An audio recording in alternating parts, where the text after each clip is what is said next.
SCP-173. Classe, Euclide.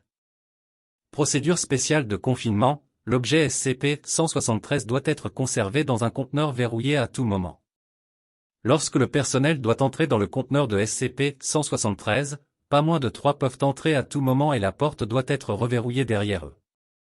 En tout temps, 2 personnes doivent maintenir un contact visuel direct avec SCP-173 jusqu'à ce que tout le personnel ait quitté et reverrouillé le conteneur. Description, déplacé au site 19 993. L'origine est encore inconnue. Il est construit à partir de béton et de barres d'armature avec des traces de peinture en aérosol de marque Krilo. SCP-173 est animé et extrêmement hostile.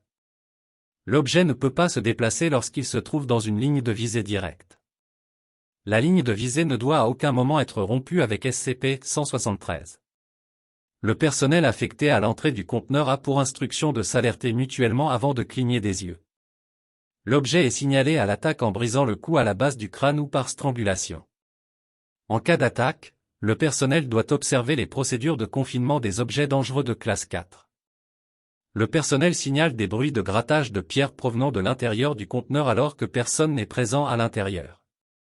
Ceci est considéré comme normal, et tout changement dans ce comportement doit être signalé au superviseur intérimaire de la LMMC en service.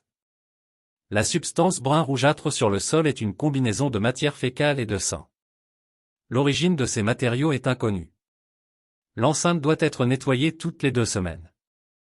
La vidéo est terminée, n'hésite pas à lâcher un like et abonne-toi, c'est gratuit.